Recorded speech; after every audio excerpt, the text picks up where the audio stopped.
All right, yo, what's up, guys? It's Pack here, and I just won YCS Sao Paulo. I'm here live on Twitch, but I'm gonna be showing you what I played, why I played it, and the decks pretty much.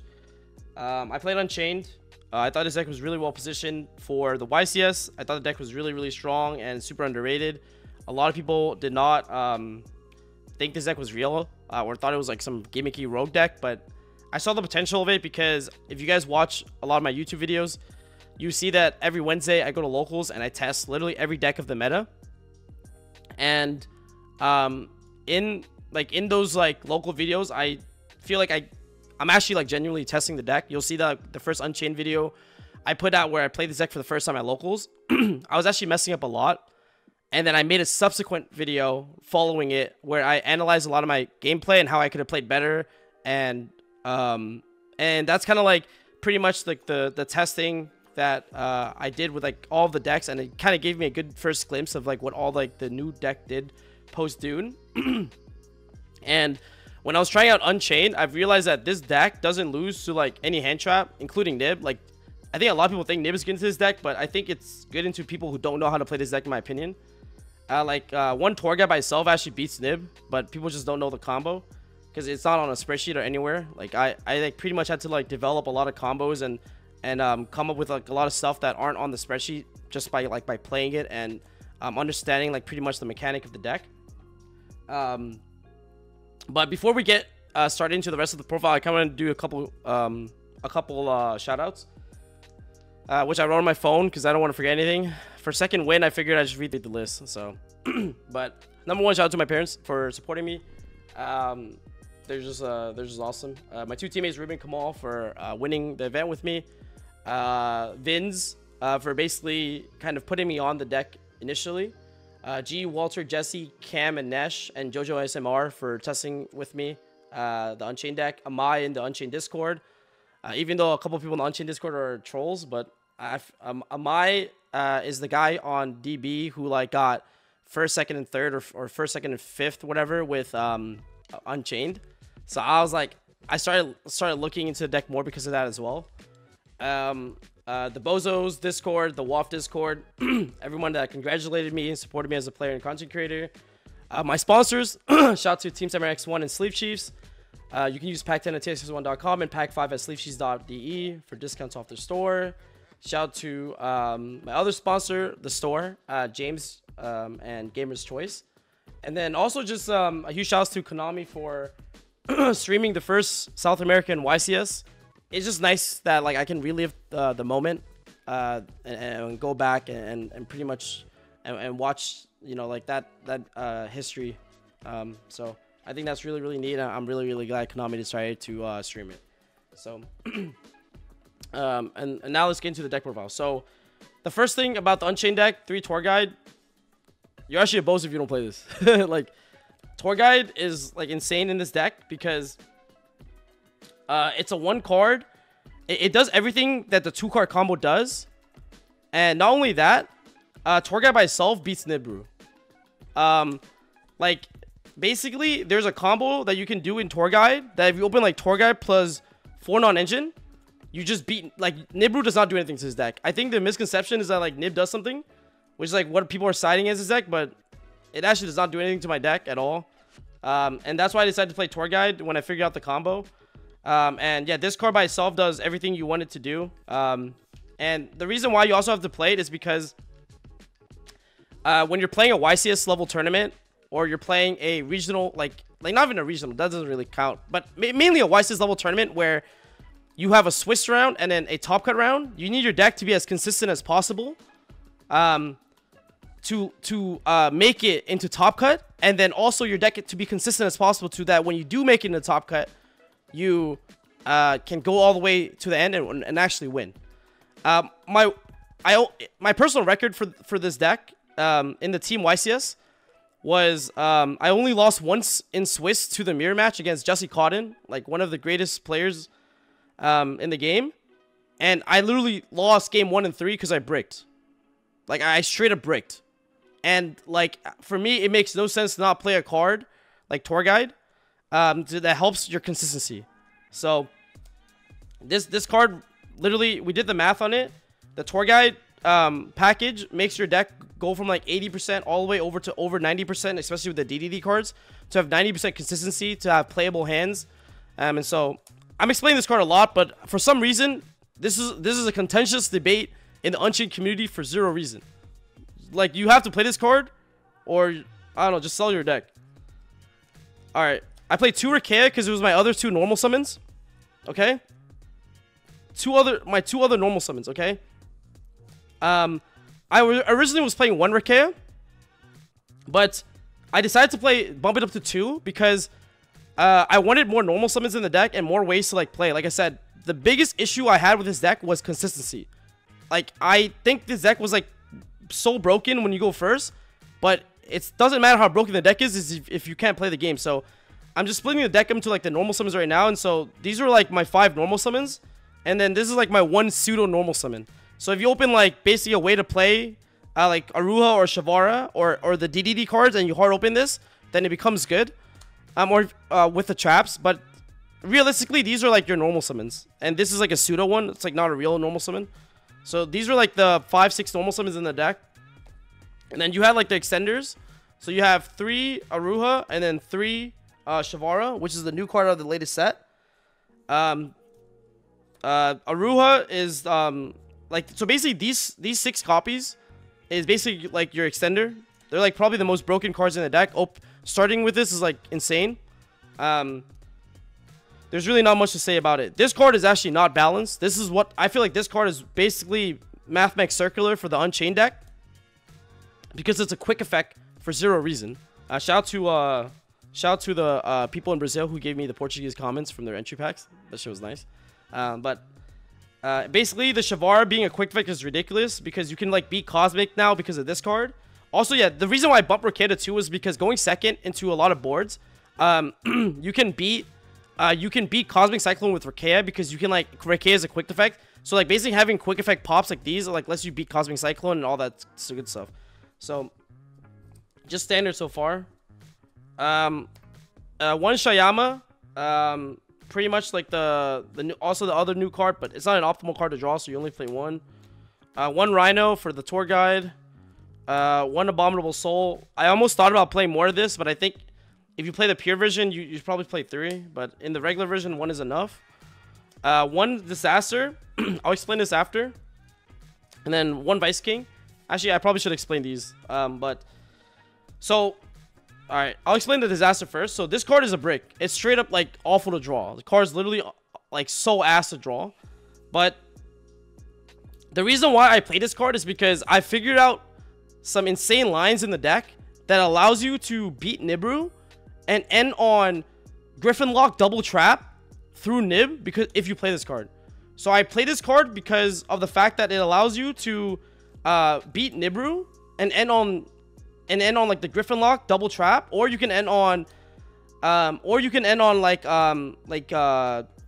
like remake a Yama and then like so because you have to like burn one after you get Nib. So and I also expected a lot of top players playing Unchained because I literally tested with them. And so I wanted a card that also gave me an edge in the mirror in the main deck, even though it is a brick. And this card won me my YCS finals. They didn't get to stream it, but Disaster is really crazy against Labyrinth, which is what I play in the finals, because you can go Disaster, target the Ariana, and like make Yama because they're both fiends.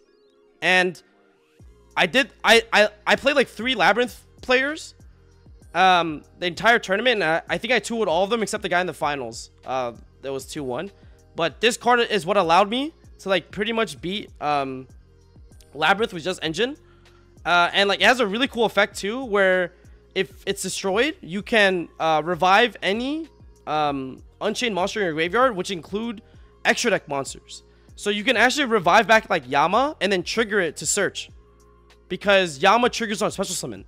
So like in the grind game, you can like Sarama, pop Disaster, summon back Sarama, then trigger Sarama to add, which is really helpful. But the play I did in the finals was I actually Sarama set back Disaster, popped it, and summoned back Abominable Unchained Abomination. So this card was like really good for me, the revive effect, and I really like it. It's a brick for sure, but I wanted an edge in the mirror, an edge against Labyrinth, because I don't play any hand traps at all. You'll see I play 0 hand traps in my main deck or side deck. So I want, like, I legit don't have Ash for Labyrinth. Like, I'm just being that deck with Engine. And so I wanted a card that helps me against that matchup. And then I also wanted, like I said, I wanted this for the mirror. And there's like anti-Nibiru lines with this card. And then I played the DDD Weiss King Requiem. So you play this with 3 Dark Contract. Because remember, like, the best cards in the deck that I was explaining were Shavara and Aruha. And the Dark Contract package was basically 3 more Aruhas or 3 more Shavaras. And what I mean by that is basically what the Dark Contract package allows you to do is you go Dark Contract, add Weiss King Requiem. You activate Requiem's scale effect to destroy the Dark Contract to summon itself. And then you slam a Machinex on top of it. And when Machinex uses Weiss King Requiem as a material for a XYZ summon, it gains the effect to shuffle back a Dark Contract in the graveyard to pop any card on the field. It destroys any card on the field and gain 1,000 life points. So going second, it was basically a non-engine to break your opponent's board and put up Zeus.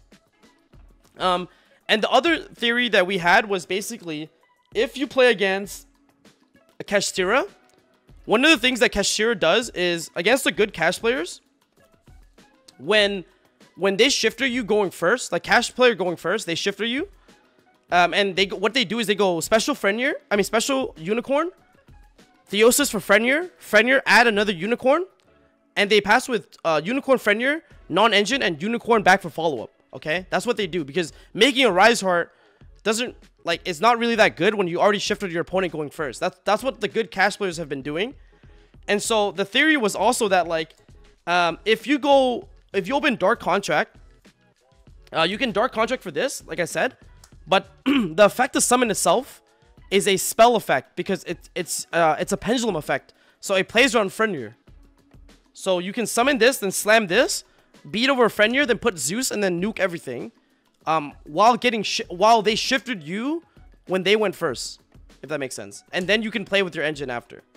So it basically trades into their Frenir, and then puts a Zeus on the top, which baits out their back row and other stuff as well. So, like, that was the other theory, basically, with this card. And like I said, it makes your deck more consistent because you added 3 more Aruhas in your deck to like pretty much play. Because if you open like 3 pieces of engine, you beat like everything. So that was like pretty much why I played the Weiss King, the Weiss King package. And the other main reason was because the Wave King Caesar, when it's sent to the graveyard, adds any Dark Contract from your deck to your hand. So now you have even more follow-up. Because you just add this, and then next turn you get to start with this package. So it basically made it so that the Wave King gave you even more recovery than normal, right? So that was like the other reason. Then I played 3 Prison, obviously, like Rhoda for the deck. 3 Prosperity. This card should probably get banned. Like Rescue Waste, Pearly, Kashtira, Unchained. Every deck literally plays this card. It's actually ridiculous. Like, this card is so... It grabs any card in your deck. So, it's a board breaker, an extender, a starter. Like, if you don't play this because of budget reasons, understandable. But if you have the budget and don't play this, you're Bose. Then I played 3 Thrusts. And, mainly because I expected people to, like, be on hand traps. So the fact that he can set any of your engine, like your traps, is like really strong. But going second, this card was just basically absurd, because against like against the branded Chimera deck, they activate Mirror's Knight in draw phase almost every time. So this card just grabs you Prosperity, a bomb, like Prison, like it just for free. Against Labyrinth, they big welcome and draw phase, so like this card is live. You play against Pearly, they standby phase draw cards, so this card is live. But this card is just like really good. It's both an extender and a board breaker, so I really liked it. And the 2 targets I played for it were just 1 Harpies and then 1 Talents. I think Harpies was not as necessary, but I felt like I can break every board usually with Engine. But sometimes I feel like the only thing I can't beat is their back row, aka non-engine. And so I decided to play one Duster to basically answer their non-engine, and then just beat like the rest of their beat the rest of their board with engine cards, because the Unchained cards naturally just break boards. Yeah, TC Boo moment too would have been, yeah. So I did draw this in the finals against Labyrinth. It was good. And then I played 6 books to no one's surprise. We're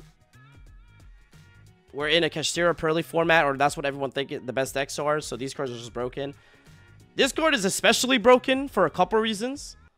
Because if you play the Unchained deck and you get Nib, you can chain Eclipse to book your monsters so they don't get tributed by Nib, which allows you to like keep extending as well. So Eclipse has some really cool applications when you go first with the deck as well to like beat Nibru. But yeah, 6 books. And then I played 6 traps. Yep. So pretty standard. I played 43 cards in the main deck. I could have cut more cards down, but honestly, I didn't really feel like doing it because I just felt like every card that I wanted to play were 3 of, and all the 1-ofs were searchable.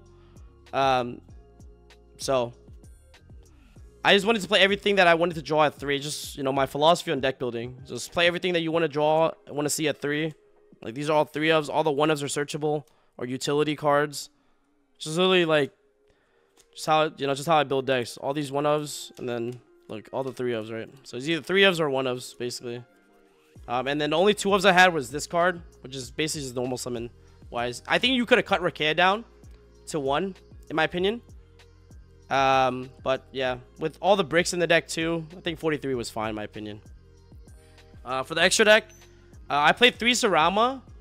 I'm sorry, not 3 Sarama. I mean, I think this card is technically Sarama evolved, but I played 3 Yama. This card is custom. I don't know who in Konami like designed this card, but shout out to them because this card is fucking custom. Like, I do not like, this card is so ridiculous. This card is the reason why you play around Droll. Like in the finals, believe it or not, I actually got like my opponent opened Droll Dash, and this card just full combos through Droll, pretty much. I technically, you don't need the 3rd one, and the only reason why I played the 3rd one was because I couldn't find a card called DD Stone King Darius, and I'll explain that after. Yo, Fala Galera, thank you, Judio. Shout out to Judio for commentating the YCS, the Brazil gang. I only played 3 of this because I only summoned the 3rd one once, okay? But I wish I played Darius, but I couldn't find it. But the reason why I'll explain why you play Darius later, but basically the main reason with Darius is, shout out to Gunther for this. When you get shifted, you're going first, your opponent shifters you can go Torgai, summon, and then overlay both for Darius, and then pass on Machinex. And it's like, it's 2 sucks against the Kashtira matchup. If they start Unicorn and you go Machinex, because it would just be this, right? And then, so basically like they go special Unicorn, you detach 2, you suck their Unicorn, and then the Unicorn is underneath. And if they add Birth with Theosis, it still doesn't do anything, right? So if they summon Fenrir, and they go Fenrir, enter battle phase, Fenrir attack, effect, try to banish, you go effect, suck, and then you take their Fenrir, and then yeah, this monster gets banished, but you dealt 1-for-1 with their card under shifter, so it's still like fine, you know. So I didn't have that card, but that was like the theory on why maybe you should play it. I played 2 Rage because if you get Nib, you need a 2nd one. That's the only reason why the 2nd one is important. It's literally because if you get Nib, you make 2 Rage sometimes. And then like grind game, Mudraker, this card is ridiculous. Yeah, this card is just so broken. 1 Anguish. A lot of people play 2, but I've realized that you don't need the 2nd one, like ever. You only need 1. Yeah, Darius effect to like pop a Dark Contract to draw a card also comes up if you play the actual Dark Contract in the deck. But yeah, you only need 1 of this. You do not need more in my opinion. But I do know a lot of people play more. Like literally, you only need 1. Play 1 Unicorn, 1 Abomination, One Underworld Goddess. This card was also, I see some people not playing this card as well. I mean, it won me the match against Jesse. If you guys watched that replay, this card was insane. It's unaffected by Nibiru. You can link your opponent's stuff. It can negate Yama. It can negate Big Welcome. Like, I organically make this card against the Labyrinth matchup when I'm out of the rank 6 as well. Because, like, it has an effect to negate cards that would summon a monster from the grave. So, like, the fact that it can negate Big Welcome, negate Yama in the mirror is really good. It also outs any, like, weird tower type cards. This card is really, really good, in my opinion. Like, some people were saying, like, oh, like, I've never seen anyone ever make this card, like, or this card is bad. But trust, this card is literally busted. One access code. So a lot of people are like, yo, Pack, why are you playing this shit? Is it just because of Starlight? And yes and no. But the real explanation is because when you have Unchained Soul of Anguish and you play into an opponent's Mirror Jade, you can go Anguish, link your opponent's Mirror Jade off, and you summon access code. And access code prevents your opponent from triggering their trigger effect of Mirror Jade. Because you would go Chainlink 1 access to gain, and they cannot trigger Mirror Jade. So it allows you to out Mirror Jade, right, for free.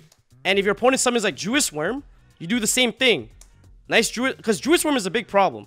So you summon Anguish, you target their Jewess, you link off into access, you go Chainlink 1 access, they cannot go Chainlink 2 Jewess. They cannot go Chainlink 2 Mirror Jade. So it allows you to basically do what Unicorn does. It allows you to do what Unicorn does, but without discarding, and it makes a card that's about to kill your opponent. Okay? So that's the reason why you play this. I play the Nightmare Griffin because of the I do the combo with Nightmare Griffin. High King, 1 Zeus because I play 3 Thrusts, 1 Talons, 1 Change of Heart, and I side 2 more Talons post side. So that's why I play Zeus, and then 1 Machinex, like I already explained. Another cool thing that you should know is, so Dark Contract searches you the Vice King, and then you summon this card, right? And what's really neat is you'll pop one of your cards like Ricay or whatever, and you combo your opponent. When you link this card off, it's a Pendulum monster. So where does Pendulum monsters go after you link them off? They go to the extra deck, okay? Face up. They go to the extra deck face up. You can then use Prosperity after to banish this Machinex that you linked off away. And I did that a couple times. So it saved you an extra deck card when you pros as well. So there's a lot of really cool interactions and like that that you could do, because pros just says banish 3 or 6 cards from your extra deck. It doesn't necessarily have to be face up or face down extra deck. And so this counts. So it's a really cool interaction. Maybe you guys learned something there, because not a lot of people knew that. I definitely got a judge called for that. So now for my side deck. So that's pretty much the extra deck for my side deck. These are sleeves from the YCS, so they're kind of sus. So for the side deck, I sided more. I wanted more cards for the mirror match. Talons was really good, so I sided 2 more Talons, and a Change of Heart. And then I have Herald of the Abyss. So this card was for Pearly, but it also overlapped into the Kashtira because it played around Lance, because you make your opponent send the card, so Lance doesn't protect your opponent, a Rise Heart, from this. Change of Heart and Talons are basically really good cards for the mirror, so that's why I wanted more of that. And then Talons was really good going first if people try to hand trap you. I also, a lot of people sided a lot of Nibs into my deck. Neg 1s. Literally, if you know how to play this deck, you do not lose to Nib. Like, I got Nib like 100 times. Shit did nothing. I literally watched Jesse get Imperm Nib, full combo his opponent. Like, Nib does not do anything to his deck. Like, literally, if you know how to play this deck, Nib does not do anything. Use activate Talents, rip a card of their hand for free. Say thank you. Start your turn with 4 cards. Like I said, I wanted to... if you looked at my main deck, one of the things that I was doing was I didn't play any hand traps, okay? I played 0 hand traps in my main deck. So, because I played 0 hand traps in my main deck, I didn't want to side into hand traps because I feel like if I don't main Nib, but I side Nib, I feel like people will play around it. Game 2s and 3. So, as a result, I'm like, okay, why don't I just stick to a board breaker approach? And that's what I did, right? So, I sided triple evenly matches as well. I just thought that this card was like better than Lightning Storm or evenly because it doesn't destroy your opponent's cards. It banishes them face down against Kashtira.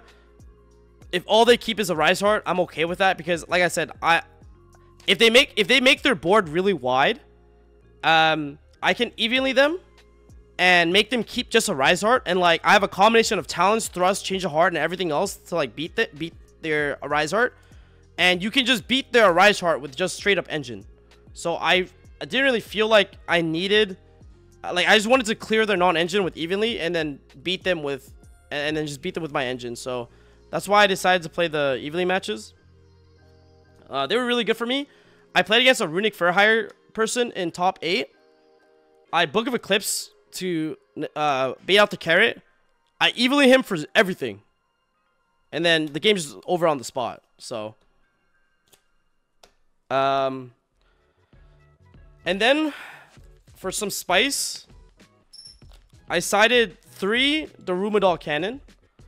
Because basically, post-side, I low-key went into kind of a Monkey trap deck, okay? And just hear me out. Unchained, your trap cards float. So my logic is, I don't think people are siding Storm and Duster into my deck. It kind of doesn't really make sense, right? Because they store my back row, I lose a pop, sure, and then I just float into 2 extra cards. Like I summon Rakea, and then I can summon like another name, so I can like Rakea pop the name, summon Abominable Soul at any point in the game. So it's like, I don't really think they're siding Storm into my deck, and so I can pretty much side like trap cards and they're just free. I thought the Rumidal was really busted because against Unchained, this card books all of your opponent's cards, okay? So, and it plays around lands. So if you activate Darumidal and they have Unicorn and they chain lands to the Unicorn, the Darumidal says if a player controls a face-up monster, like on resolution of this, it forces the player to send all face-up monsters they control to the graveyard, which bypasses the lands. So I thought that was really neat, where like even if they have lands, it just takes 2 cards out of their hand. And in the mirror match, you book all their monsters and then you send all their links, pretty much. So I thought that was really neat too. Like against Dragon Link, the mirror, basically like pretty much like a lot of decks, like this card is just like absurd. And I basically had like 6 Book of Eclipse post side because of this card, so I thought it was really good. The reason why I played 3 was because I wanted to hard draw it if I went first into Kashtira. Like I really, like against Pearly, the other consideration was against Pearly, a lot of people sided Crossout. A lot of people sided Crossout in the Pearly deck to beat like D-Barrier. But I can guarantee you, no Pearly duelist had the Rumidal Cannon to Crossout. So by playing like these type of tech cards, you also play around Crossout. That's very much common in the metagame. Like I think Fetty, like Dennis Natis topped for the YCS with Crossout in his main deck. But I'm like pretty confident. Like I don't think he has the Rumidal there. And like this card just beats Pearly because it books all their cards in battle phase. So like you're just like pretty much lit. And like I said, I thought this card was insane. That's why I wanted to play 3 pretty much. And then I played Trap Tracks as well, basically because I wanted the 4th copy of Darumidal Cannon or any of my Unchained cards. Yeah, it also has Noir. Yeah, that's also true.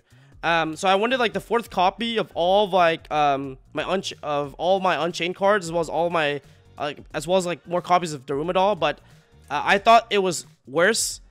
I thought it was better than Trap Trick because you can get access to your engine, while Trap Tricks doesn't. And also Trap Tracks works when you have one-offs such as a barrier, whereas like you can't Trap Trick for a barrier, so you're forced to play 2 barrier in the side deck, which is like not really a big issue. But I thought it was like it was basically either the second barrier or I played Trap Tracks, and I thought Trap Tracks would be a little bit better. Because you get shifted, you go thrust, you set this, and then you can like go effect, pop your monster, set a trap, right? You can go chain link one monster to float, chain link 2 Darumidal, right? So something like that could also be pretty nice. So there's that. And then I sided three fun card, 3 floodgates, 3 anti-spell fragrance. I just thought that like most of the time this deck loses is like if some people open like in the mirror match, they open like Change of Heart, Talons, Thrust, like basically all their power spells. They can like break your board, so I figured I just stopped them from activating all the cards that break my board, which is like, you know, anti-spell just like busted for that. And I wanted a floodgate going first that beats Kashtira. So like this was like the only floodgate I could find that overlapped into every matchup. Like it doesn't matter what your opponent's playing, like pretty much. So that's pretty much that. That's pretty much it. There's not really nothing else I wanted to add. I thought this deck was really well positioned. I'm not sure for YCS Vancouver how people are gonna adapt for it. I do think this deck is like I think this deck is really good. I thought it was really well positioned. I'm curious to see how Vancouver will be. But yeah, so hope you guys enjoyed the profile. It was a bit longer than usual. Had to do a lot of explanations, but maybe you learn a thing or two. And yeah, if you guys see me at YCS Vancouver Cancun, don't forget to say what's up, and I'll see you guys in the next one. Peace.